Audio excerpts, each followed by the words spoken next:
Men praying Eid in the mosque, that's not Eid. The Prophet never prayed Eid in the mosque. It's not allowed. You only do that in necessity. People say, oh, but it's necessity. Okay, once, twice, 3 times. How many times is it necessity? 50 years, 100 years Muslims have lived here.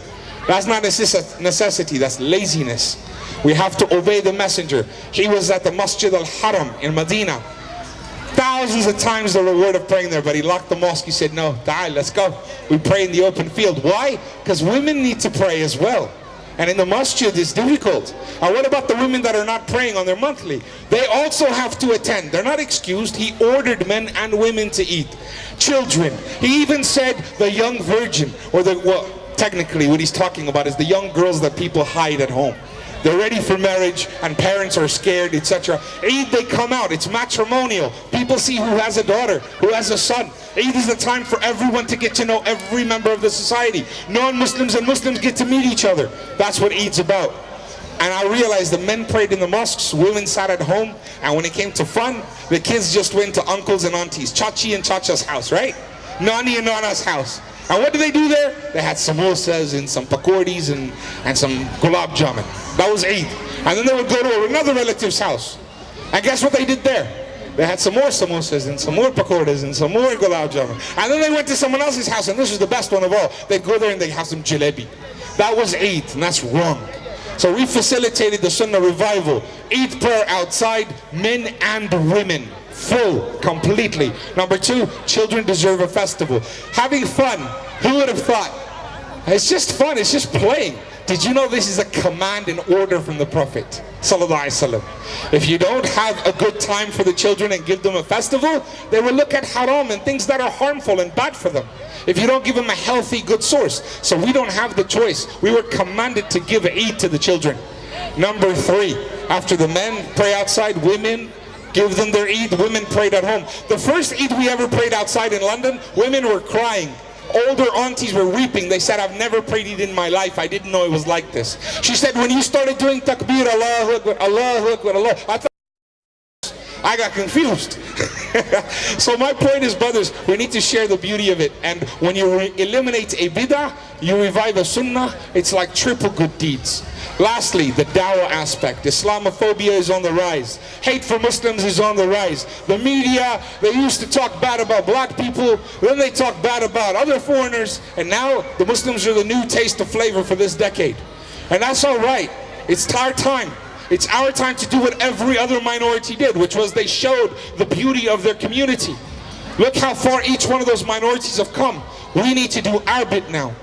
The only thing I loved about, one of the main things I loved about the UK when I moved here was the diversity. So many different communities. But I hated the fact that they were all polarized. No one mingled. No one mixed. It wasn't just Muslims and Jews and Christians. It was Pakistani, Bengali, Kashmiri, Mirpuri, etc. Everyone to their own. Afghani you hardly saw. My point is, we need to bring everyone out like this all the time. I love you for the sake of Allah. I hope you guys have a good time. I was at Rickmansworth this morning. We did Eid there. I came here for you guys. Now I'm going to Southall. Then I'm going to East London tonight. Tomorrow we'll be back here. So I'm touring all the different parks. So if you don't see me the rest of the evening, I will be back here tomorrow. Please bring your families, bring your friends. We're going to have something new here. Brothers and sisters, respected elders, guests, everyone. Assalamu alaikum wa rahmatullah. I'll keep this really short. I want to share something really practical with you, something you can benefit from. This whole Hajj that many people have gone on. How many people have relatives or family members on Hajj right now? Yes? Alhamdulillah. Anyone know people? Yes, quite a few. Alhamdulillah.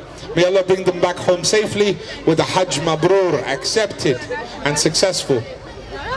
But this particular Hajj is about the sacrifice of Ibrahim alayhi salam. We know that. But I want to tell you something a bit different, a different perspective to this, okay? Ibrahim alayhi salam made many sacrifices, but the 2 that stand out most in Hajj is the first, when he had to go out into the middle of a desert. And he took his beloved wife Hajar, love of his heart, love of his life. And he's in the middle of nowhere, hot and sticky and humid, and very little food and water resources. And here he turns from her and her new baby in her arms, Ismail, and he begins to walk away. Now everyone knows the story of when Hajar said, Ibrahim, Are you going to leave me here? But you know what, Ibrahim, everyone just sees the back of him when they read this text black and white. You see the back of Ibrahim. Ismail, are you listening? You see the back of Ibrahim, and he's walking away. And she's like, Ibrahim, are you going to leave us here? There's no water. There's no resources. Ibrahim, and he's walking away. And you see his back in this text.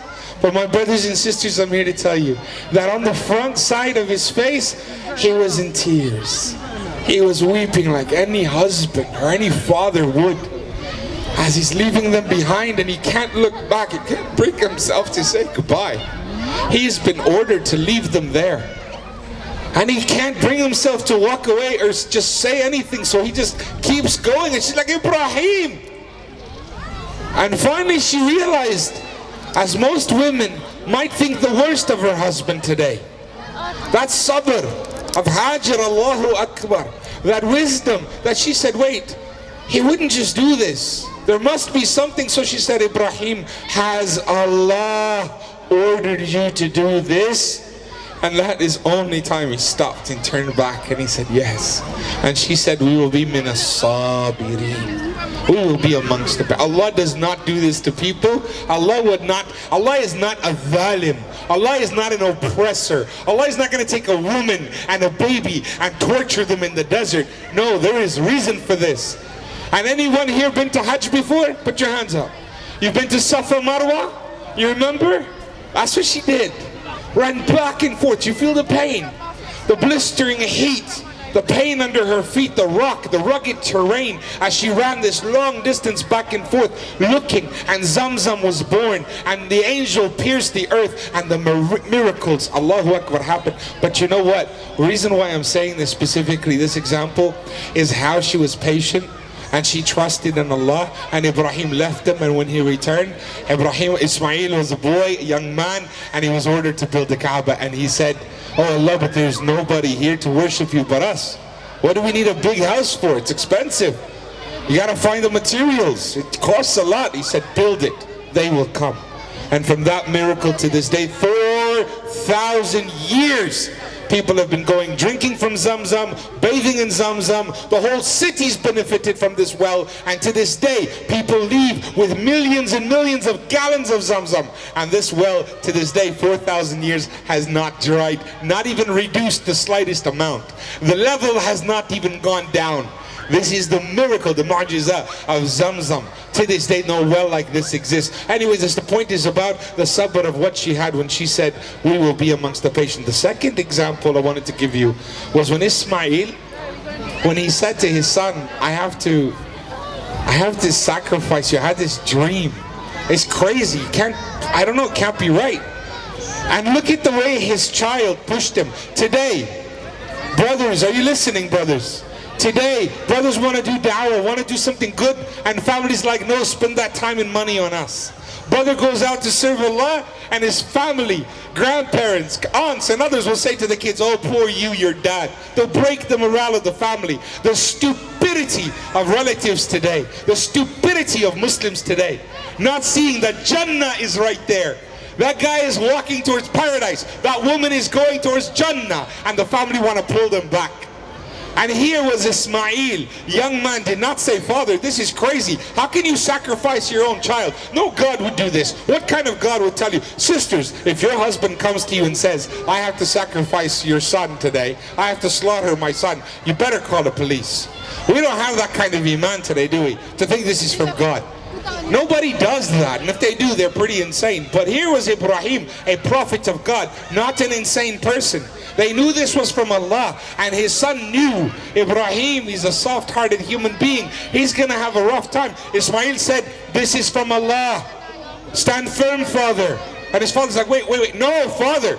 You had a dream. The wahi of prophets is that they dream. It's from Allah. And he kept doing this. Oh, father, do not become weak. And he pushed him. Father, do not become weak. Grab the blade, father. Take me to the altar, father. But I have 3 conditions, father. Please do the following 3 things, father. Son, are you sure? This is from Allah. You must do this. I will be patient, father. How can we rebel against our Lord? And he says, oh Father, when you take me, please tie my legs and tie my hands. Tie my legs and tie my hands, Father. He said, why? He said, I don't want to kick. If you cut and I jerk, I might kick you, I might hurt you. I don't want to harm you, my Father. Tie me tightly. And then he said, Father, make sure that blade is sharp, and don't you get stuck. Don't you get nervous. Make swift pulls so it doesn't get stuck. Make sure you do it properly, swiftly, Father. Don't you hold back. And his father could you imagine if your son was saying this to you? Could you imagine as a father how you would feel if your son said, go on, Dad, pull the knife, do it. It's from Allah. And he said, do it, believe. And his father took the blade, he said, sharpen it so he doesn't get stuck. And Father, one more thing, please collect your clothes. Pull your clothes, pull them back. Turn my face away from you. If you look at my face, you might get weak and you might hesitate. Approach me from behind my eyes. And second, he said, make sure you pull your clothes back. If any blood, one drop were to touch it, mother would see it and it would hurt her feelings. This boy is thinking of his dad, is thinking of not kicking him, is thinking of not getting a blood stain so his mother doesn't see. That kind of iman, where is it? And today when we say sacrifice and donate for the sake of Allah, not just money, your time, volunteer, get involved in dawah projects. People are busy. I have heard every excuse in the book 10 times over. Because the number involved in the Eid project is so small. The number involved in dawah outside is even smaller. We need to work hard, guys. Doesn't matter how old you are. Oh, I'm too old. The youngsters do this. No. No. Oh, this is a man's job. My wife almost breaks her back to deliver this event. There's no limit. We do our best. But his son said, sacrifice it all for Allah. Make sure you move swiftly. Turn my eyes away from you.